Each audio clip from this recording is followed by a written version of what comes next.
Как правильно восстановить постель распредвала? Очень актуальная тема, очень часто мне задают по этому поводу вопрос. Как я занимаюсь доработкой головок блока уже 15 лет, то есть, и, соответственно, каждый день их дорабатываю. Мне люди со всей Украины присылают свои головки блока на доработку. Кому интересно, на канале есть об этом много видео.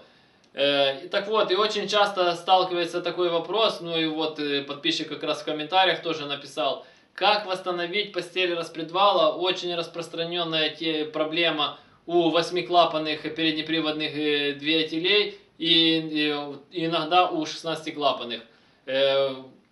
И вот, допустим, если у вас 8-клапанник и такая проблема очень часто есть, стучит распредвал в постели, то есть вы начинаете там регулировать клапана, там менять стаканчики, искать, откуда этот противный звук, как будто там едете, а кто-то молоточком там сидит, какой-то гном стучит именно по вашему двигателю, и такой неприятный цокот, и с набором оборотов он все чаще и чаще, то есть.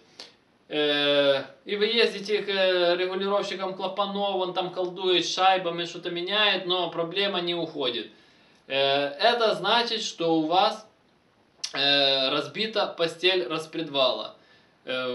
Почему она разбивается? Из-за основные причины это из-за того, что используете плохое масло, вы меняете не вовремя масло. Может, вы и меняете, и вовремя, и хорошо заливаете. Ну, если вы машину покупали не новую, вы не знаете, что было до вас. То есть, как там ездили, как эксплуатировали. Что происходит? Постель распредвала, будем так сказать, является крайней точкой в масляной системе. Ну, образно, грубо говоря. Потому что масляный насос находится снизу. Пока он прокачивает через блок масла, пока его закачивает в головку, потом через масляные каналы головки на распредвал. И уже с постели распредвала, грубо говоря, в обратном порядке.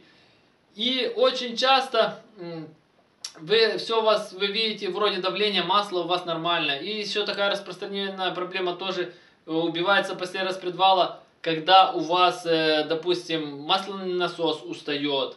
Или, допустим, у вас двигатель уже там, вкладыши были подуставшие, вы ездили, и вы себе сделали капиталку, там шлифанули коленвал, вы шлифанули поставили новые вкладыши, все, сделали капиталочку, а про голову, что вы не подумали, что не только вкладыши изнашиваются, но и постель в распредвале, которая, грубо говоря, там нет никаких вкладышей, там просто тупо алюминий, об который трется стальной распредвал, и, соответственно, при этом он крайняя точка, и, соответственно, давление до него доходит в последнюю очередь. И то, что вы, во-первых, видите, датчик находится чуть, будем так говорить, тоже он в головке, но все равно еще после него только идут уже масляные каналы, которые подают на распредвал.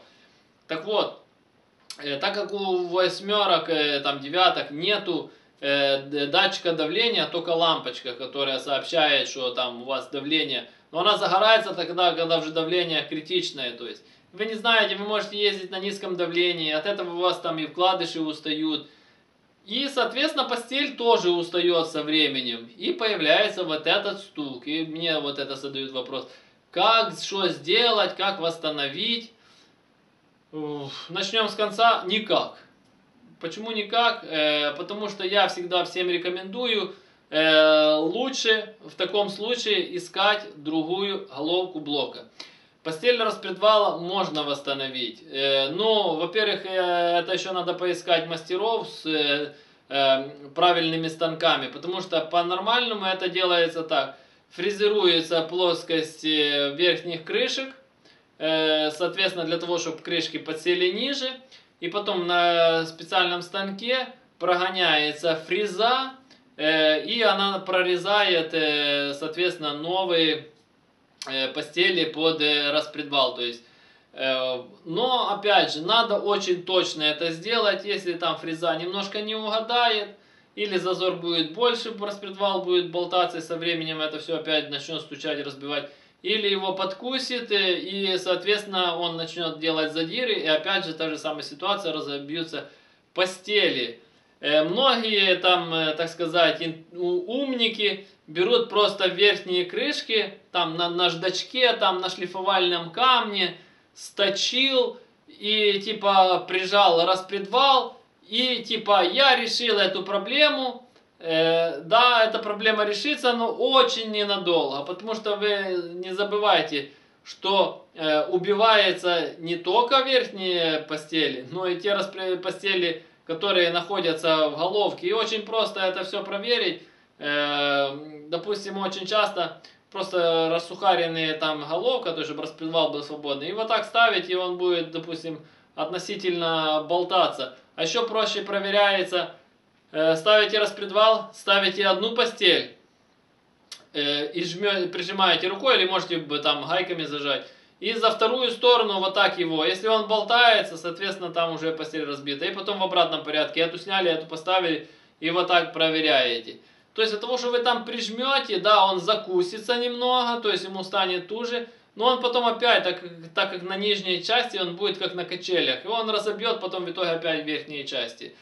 Многие тоже думают, пошел в магазин, купил новые верхние постели, и думает, решил эту проблему. То же самое.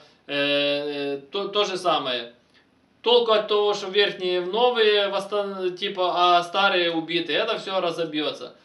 Поэтому я рекомендую, если у вас разбита постель, просто ищите другую хорошую живую головку блока с живой постелью. Ну а для того, чтобы таких проблем не возникало, просто не допускайте до того, чтобы постель убивалась. Потому что, я же говорю, причины это все те же.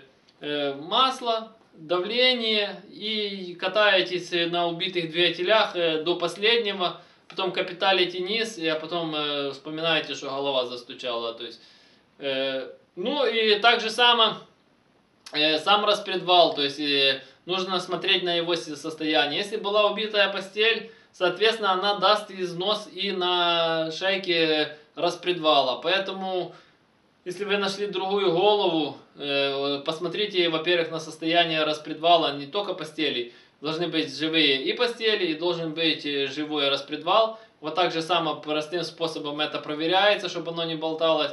И тогда будет все четко работать. Небольшой люфт должен быть, потому что там должен быть тепловой зазор.